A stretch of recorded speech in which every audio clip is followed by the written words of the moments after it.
Good morning and welcome to Friday, and it's camp out day.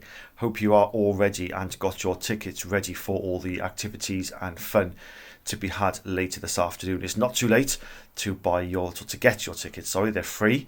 Get your parents to go to PTA Social and register for the camp out. And if you have got your tickets, then brilliant. Get your den, get your tent, get ready, and make sure you tune in to our YouTube channel at 3:30 this afternoon for the welcome video, and then throughout the evening for the rest of the activities. And camp out is all about sleeping in tents, is what they normally do. And the theme of this week's worship, today's worship, is all about refugees. And refugees often sleep in tents as well. Now this week is Refugee Week.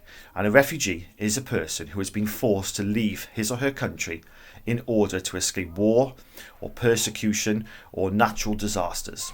Refugees are people who would be at risk if they returned to their home country.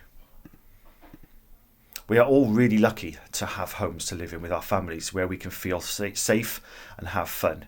We've been spending more time than ever in our homes and appreciating the love we share within our homes. But this isn't always the case for everyone. There are people all over the world who don't feel safe when they live where they live, and many of them flee their countries to find a new safe place to live.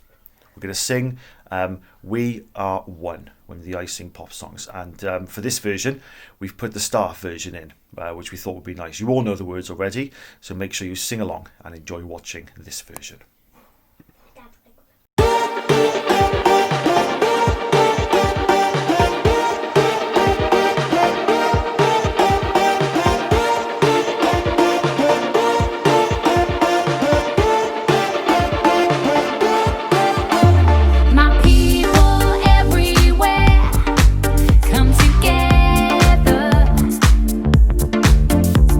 We all need love and care for each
Now we're going to hear a story all about a little girl called Carly who becomes a refugee after her house burns down where she used to live. Enjoy.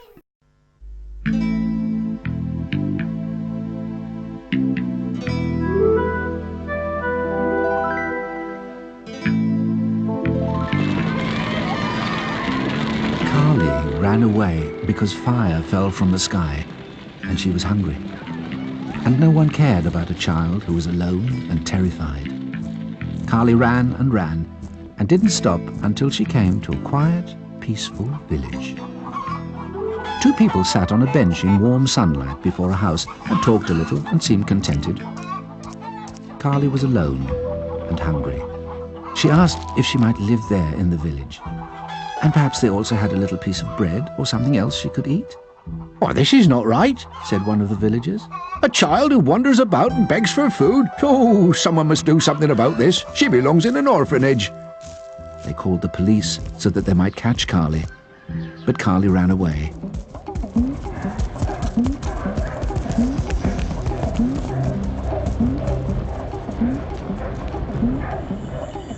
Carly came to a forest where she found a few little berries that made her feel a little less hungry. And on some moss, she made a soft, warm bed. But she still needed more to eat, and the night noises in the forest frightened her. No, she couldn't live there forever, all alone. So Carly wandered again through the woods, following her nose until she reached the other side. There she entered the land of the stone eaters. They were very friendly and gave Carly a handful of stones to eat. But she couldn't eat stones. So the stone eaters grew very angry. "Isn't this place good enough for you? If you won't eat what we have to give you, you may as well leave." Then Carly thought sadly, "Oh, they don't like me because I'm strange and different from them." And that was true. The stone eaters left her standing there. So Carly walked away. Again, she walked through a huge dark forest. Ahead lay the land of the silk-tails. "Welcome, welcome," they called, and asked what she would like. "Oh, just a small piece of bread, and somewhere to sleep," said Carly. "Oh, that you can have," twittered the silk-tails. But then one of them, standing behind Carly, said in a frightened voice, "It doesn't have a tail." Now they all wanted to see Carly from behind, and when they saw that she really had no tail, they said, worried, No, you can't stay with us. After all, you don't have a silk tail." "But that doesn't matter," Carly tried to comfort them. I can hang one around me or attach one to me with a safety pin." No, that won't do," cried the silk-tails, horrified.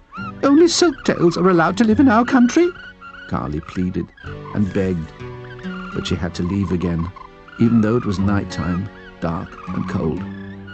Carly thought sadly, "They won't help me because I'm strange and different from them." And once again she started out, and at the edge of the forest she came into the land of the smoky crows. Here Carly was greeted warmly. One smoky crow offered her a soft nest, high up in a bare tree, and a dead mouse to eat. It already smelt a bit, which made it especially delicious for the smoky crows. But Carly didn't want to eat the mouse. It made her feel sick to her stomach. And she couldn't climb the tree, for it was very tall. "You must fly up," advised the smoky crows. But Carly couldn't fly. "Oh, there's nothing else here," the smoky crows said sadly. So Carly thought, "They don't understand me because I'm strange and different from them." There was nothing else to do but move on again. Where the forest ended, she entered the land of the greedy managers. They were rich and lived in large houses and always had enough to eat. Whatever food was left, they threw away. Even their pets enjoyed nothing but the best. When people met in the street, they hugged and gave each other 2 kisses, one on each cheek. But no one hugged Carly, though her hunger and loneliness were as clear as the nose on her face. Shyly, she greeted 2 people and asked for something to eat and a warm place to sleep, but her request angered them. "Beat it," We have nothing to spare. Oh, rich people don't know how much hunger hurts, Carly thought. I must look for poor people. They know how painful it is when no one will help you.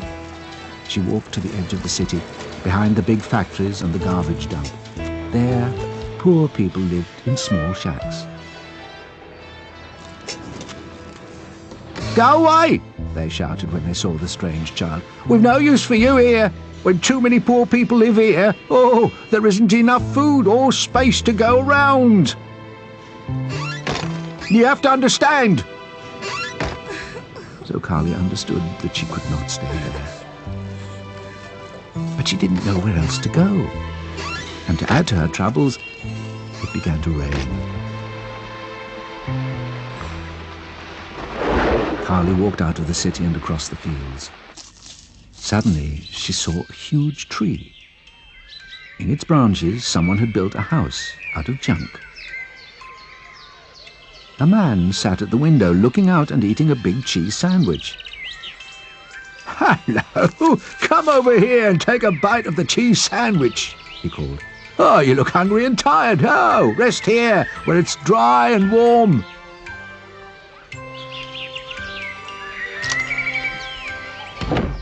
"Who are you?" asked Carly. Mr. Friendly, he said.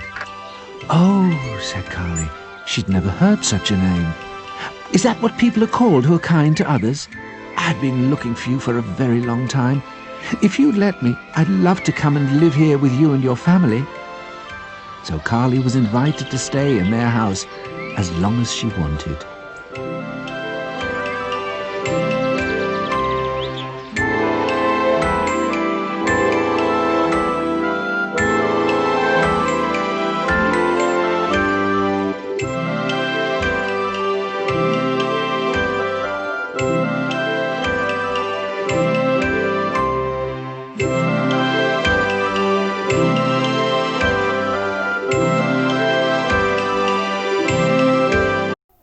Wasn't that a lovely story about Carly? And luckily had a nice happy ending at the end of the story. But what Carly went through is all too often what refugees around the world go through. When they leave the country that they grew up in, they're often turned away from many other countries purely because they're different or they don't fit in. And they often find it very hard to find a new place to live, and often end up living in not the nicest conditions. And so as Christians and as human beings, we should welcome these people and we should allow them to make their home in different countries if they fled for reasons. Now, as part of National Refugee Week, there is a simple acts. It says you can get involved by doing one of the Refugee Week 2020 simple acts. And here's a few ideas that might help you. The simple act is an invitation to take a step back from the current moment and imagine the world that you want to see. What would your school, community, city or planet look like if you made the rules? The best films take us to places we'd never otherwise have gone, introduce us to people we'd never otherwise have met, and spark conversations we wouldn't otherwise have had. When the credits are over at the end of the film, spread the word about what you watched and what you thought. Tell a friend, write a review, or share on social media using the hashtag #WatchAFilm or simple acts. Some jokes have an interesting way of crossing borders and finding their way into new languages, while others don't translate well at all, sometimes ending up funnier than the joke itself. Spread a little Refugee Week joy by telling a joke to a friend, neighbour or someone you know who needs cheering up. And again, share it online if you'd like to take part. When much of the world was asked to stay at home this spring, choirs across the globe regrouped via video call and musicians played on the roofs in Tehran.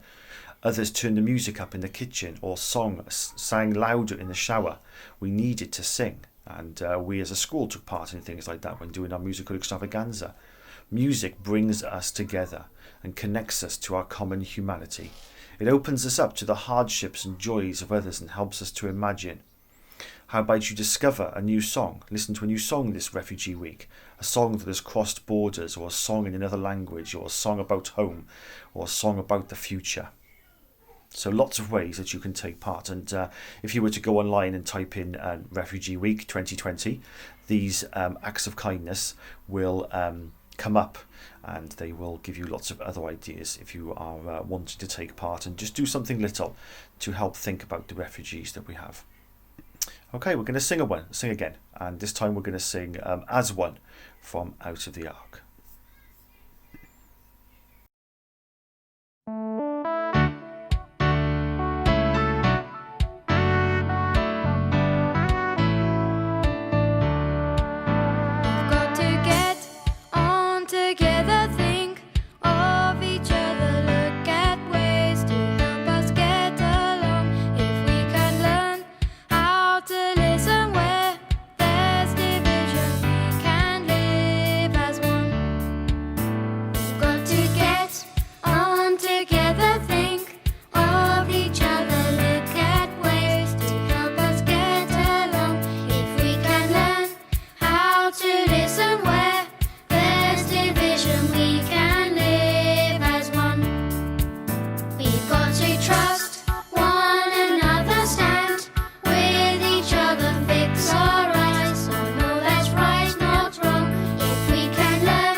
Let's have a little time for reflection now. So today we've been thinking about refugees and their experiences.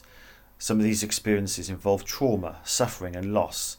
Some involve the bringing of new skills, talents and a determination to survive and thrive. So as we pause to remember in silence that some people in our world face terrible suffering that forces them to flee their homes, we think for a moment about how that must feel. We pause to remember charities such as the Red Cross and aid workers who support people facing such difficulty. We think about the compassion and generosity of these charities and aid workers. And we pause to remember the ways in which the UK has welcomed refugees through history, and the many ways in which UK culture, business and industry have been shaped by the influence of refugees. And let us have a short prayer together. Amsagweddi. Dear God, Jesus, friend and brother, you know what it is like to be hungry and thirsty. You know what it feels like to be a stranger who is made unwelcome. You know the suffering of all who have lost everything. We pray that by welcoming refugees we may show love for our neighbour and be closer to you. Amen. and we are going to sing again another I Sing pop song, Lead Me Home, and that will be the end of worship today. So thank you for coming along again and listening and taking part, and look forward to hearing and seeing lots of photos and videos later on today from your virtual campout, and we will share some of them with you next week. Have a lovely weekend. I think the weather's going to be getting much nicer. Take care, God bless, and we'll see you next week.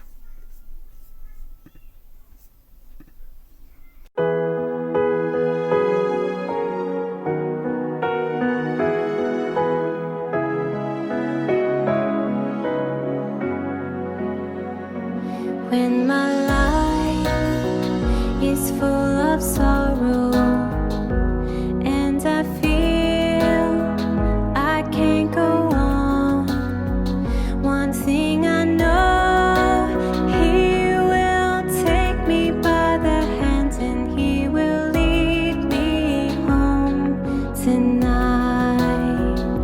May the Savior always be my guide.